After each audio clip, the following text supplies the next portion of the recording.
Retirement is dead. The financial plan used to be easy. The baby boomer generation would finish university debt-free, waltz into a job for life, finish university without paying any tuition fees, buy an affordable house, you get a job for life where you'd get paid at the end of that job. You would finish at 65 with a handshake, a carriage clock, and a guaranteed income for life. So Generation X's plan was also easy. So houses were affordable, so you'd buy a house, maybe one more, and maybe another one, and rent that out to someone else. You'd still have company pensions, where you would get a guarantee, your company would give you an income for life. So today, the millennial generation need a new plan. So 25 to 37-year-olds are the millennials. And so getting next to nothing in interest rates. So think of a bank, you'd get, how much do we get on interest rates at the moment? Basically nothing. So company pensions, so they've now moved away from companies and you have to look after yourself. We're going to talk about pensions in much more detail in other lectures.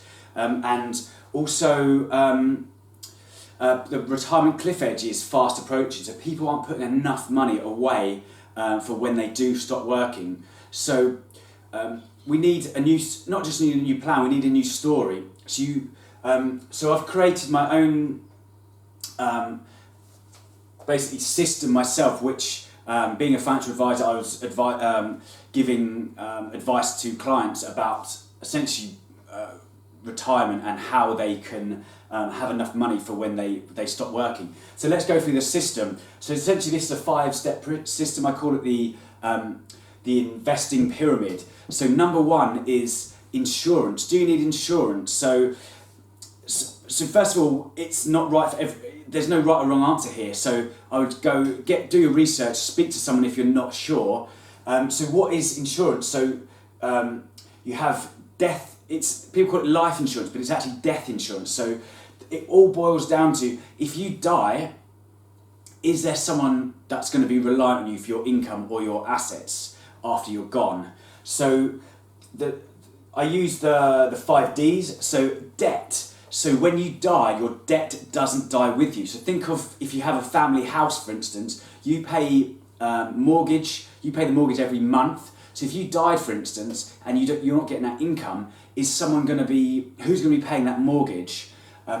So you don't want to, if something happens to you, you don't want to have to, essentially you'd lose that property because you're not keeping those mortgage payments up to date. So the first thing, so insure against any debt. So if you've got a family house, so if you die, that insurance will just pay that house off. That's a really, that's the first step. So the first indicator. Second one, do you have any dependents? So is anyone going to be reliant on you? Do you have any children, elderly parents? Do you have a partner that relies on your income? So if you, say for instance, if you've got kids and something happens, say you die, then you've got to make sure that that income's still going to come in. So you can essentially insure yourself against that.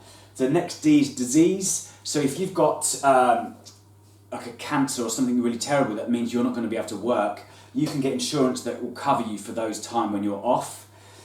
Divorce is another one. So if you're married or you're in a relationship, if that's going to affect you, if you split up and those assets you're going to be affected, that's another reason.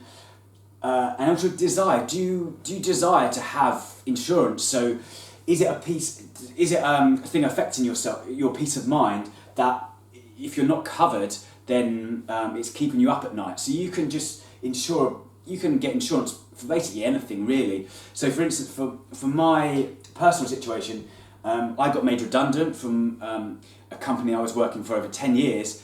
I had insurance, redundancy insurance, so when I got made redundant, I actually got a payout, which was quite nice. It kind of took the edge of that redundancy. But you can get insurance for, like holiday insurance, obviously that's super important. You can get like insurance your stuff if you get if your TV gets nicked. But the main point I want is debt dependence. so it's death insurance. So that's number one. But also we're going to cover this in more detail in another